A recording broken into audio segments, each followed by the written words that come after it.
আমাদের কৃষকরা কেন কৃষি কাজ করতে চান না? আমরা আমাদের বাংলাদেশের কৃষকদেরকে আমরা মূল্যায়ন করি না। সমাজের জন্য যারা অবদান রাখে এদেরকে আমরা অবহেলা করি।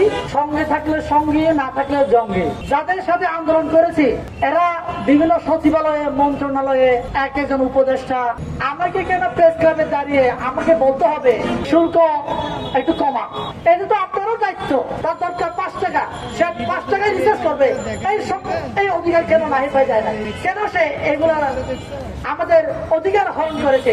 একটা দাবি জানাতে চাই, আমার বাংলাদেশের অর্ধেক নাগরিকের নিত্য প্রয়োজনীয় দ্রব্য স্যানিটারি ন্যাপকিন, এই ন্যাপকিন বিলাসী পণ্য থেকে নামিয়ে যাতে করে সহজলভ্য করা হয়, যাতে করে অল্প টাকায় স্যানিটারি ন্যাপকিন কিন্তু অল্প টাকায় 1 টাকা কিংবা 2 টাকায় কিংবা 5 টাকায় এটা উৎপাদন করা যায়।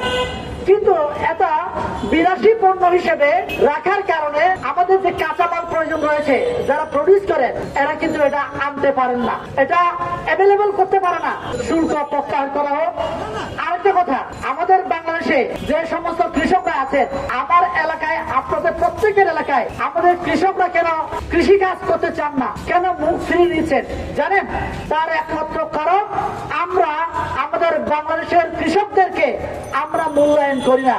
যে সচিব আপনার 3 বেলা ভাত খান, ওই ভাত কিন্তু আমার বাংলাদেশের কৃষকেরাই কিন্তু উৎপাদন করেন।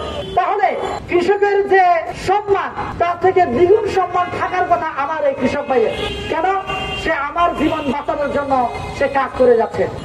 আমরা এরকম যারা কিনা সমাজের জন্য যারা অবদান রাখে এদেরকে আমরা অবহেলা করি, নির্যাতন নিপীড়ন চালায়, ওদেরকে তুচ্ছ তাচ্ছিল্য করি।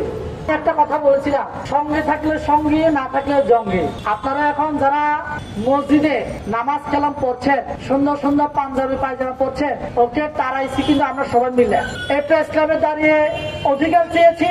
আর এখনো আমরা এই প্রেস ক্লাবে দাঁড়িয়ে আমাদের দাবিগুলো উত্থাপন করা লাগে। যাদের সাথে আন্দোলন করেছি এরা বিভিন্ন সচিবালয়ে, মন্ত্রণালয়ে এক একজন উপদেষ্টা, একজন মাস্টার মাইন্ড। আমরা কিছুই না। এটার উদ্যোগ হচ্ছে বাংলাদেশের জনগণ। তা আমার কথা হচ্ছে, আমাকে কেন প্রেস ক্লাবে দাঁড়িয়ে আমাকে বলতে হবে শুল্ক একটু কমা? এটা তো আপনারও দায়িত্ব। আপনার আত্মীয় স্বজন নাই? আরে ভাই, আপনার ফ্যামিলি, আপনি উপদেষ্টা হয়েছেন, বিভিন্ন জায়গা থেকে লাগেজ আসছে, গোপনে ওপেনে লাগেজ আসছে, আপনার ক্রয় ক্ষমতা বেড়েছে।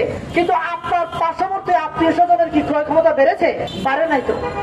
এই যে আমরা যে আপনাদের সাথে আন্দোলন করেছি, রাজপথে মিছিল মিটিং করেছি, আমাদের তো ক্রয় ক্ষমতা বাড়ে নাই। অন্তত পক্ষে আমাদের দিকে তো একটু নজর দিতে পারতেন না? আমরা একসাথে 2019 সালে মোবাইলের ভ্যাট ট্যাক্স বাড়ানোর যে মোবাইলের মেয়াদ কেন থাকবে? আমরা ছাত্র, আসিফ নাহিদ তখনও ছাত্র ছিলেন, তখন তার মোবাইলে এমবি থাকতো না, যার কারণে এমবির মেয়াদ শেষ হয়ে যেত, নতুন করে কেনার ক্ষমতা নাই। তা আমারও ছিল না। তা আমরা সবাই চিন্তা করলাম, না, এটা নিয়ে আমাদের একটু কথা বলা লাগবে। আমরা কথা বলেছি, বাংলাদেশের সবাই কিন্তু এটা নিয়ে কথা বলেছে। এখন আমাদের নাহিদ ভাই, সে তো আমাদের সহযোদ্ধা আন্দোলনে, সে তো ওই চেয়ারে বসে আছে। তাহলে মোবাইলের এমবির মেয়াদ বলেন, টাকার মেয়াদ বলেন, এগুলো না কমিয়ে, মেয়াদ বিলুপ্তি না করে বরঞ্চ সে আরো ট্যাক্স বাড়িয়ে দিল। কেন? তুমি চেয়ারে বসছো ভাই, আমরা তো বসতে পারি নাই। আমাদের কথা চিন্তা করবো না? এই যে আমার সামনে এই যে রিক্সাওয়ালা ভাইরা আছে, এদের পকেটে ওদের তো আইফোন কেনার সক্ষমতা নাই। ওদের পকেটে 20 টাকার উপর রিচার্জ করতে হবে। আর ভাই, আমার তো সক্ষমতা নাই। তাহলে আমি কি 20 টাকা, আমার পকেটে আছে 10 টাকা, আমি কি 30 টাকা রিচার্জ করবো না? তাহলে কি আমি আমার পরিবারের সাথে যোগাযোগ করবো না? এইগুলো নিয়ে আমরা কেউ কথা বলি না। আমার রিক্সাওয়ালা ভাইরা সারাদিন রিক্সা চালিয়ে কয় টাকা পান বলেন? ওখান থেকে সে 30 টাকা 50 টাকা কেন রিচার্জ করবে? তার দরকার 10 টাকা, তার দরকার 5 টাকা, সে 5 টাকায় রিচার্জ করবে। এই অধিকার কেন নাহি পাই যায় না? কেন সে এগুলা আমাদের অধিকার হরণ করেছে?